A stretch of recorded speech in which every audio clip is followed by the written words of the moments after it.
God, you look stupid.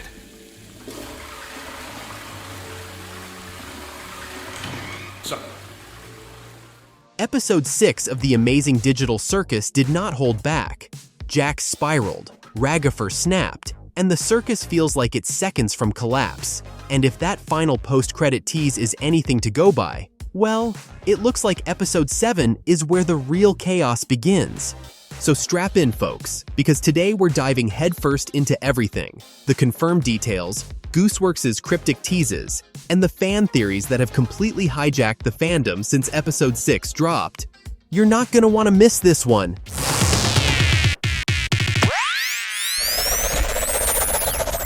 Episode 6, They All Get Guns, did exactly what it said on the tin.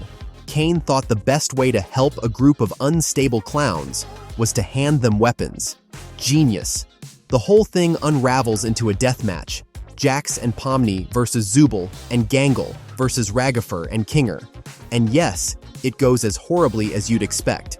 Jax instantly shoots Ragafer, because of course he does.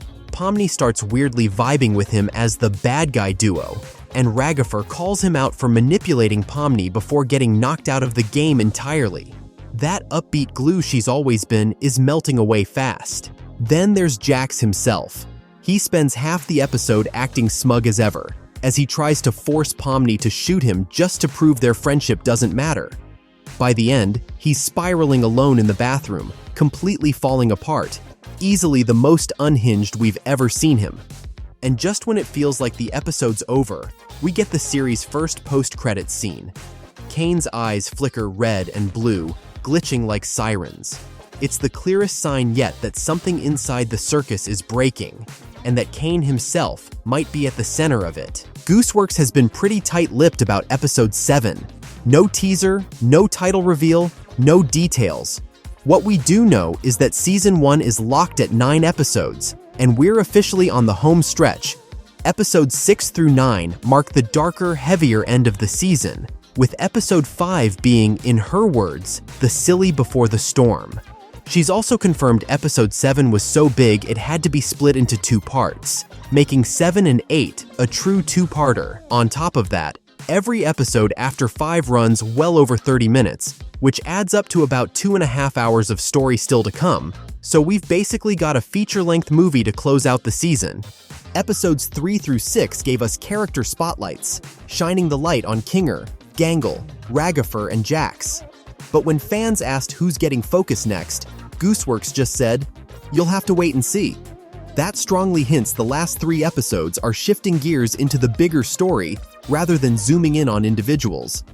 Of course, lack of confirmation has never stopped the fandom from running wild. Goose Works teased that Jax is going to do something unforgivable, and after Episode 6, many think this is where he abstracts. The idea of untouchable Jax finally breaking down. That's peak circus chaos we're itching to see from the series. Other fans think Ragafer could be the victim of Jax's unforgivable moment, maybe even the one who abstracts. She's already admitted she feels hated and like she's failing everyone. If Jax pushes her any further, that could tip her over the edge. Then there's Kane. The red and blue glitch has fans convinced his system is falling apart. Not in an evil mastermind way, but in a straight-up programming collapse. If Kane goes down, the entire circus might go with him. Another massive fandom theory is the whole Cain and Abel situation. Episode 6 brought it back into the spotlight when a gun was literally labeled with those names, an obvious biblical reference. Add to that the C and A office logo fans spotted earlier in the series, and the pieces start to line up. The theory goes that Kane wasn't always the only AI running the circus. Some believe there was once a second AI, Abel, designed to balance the system.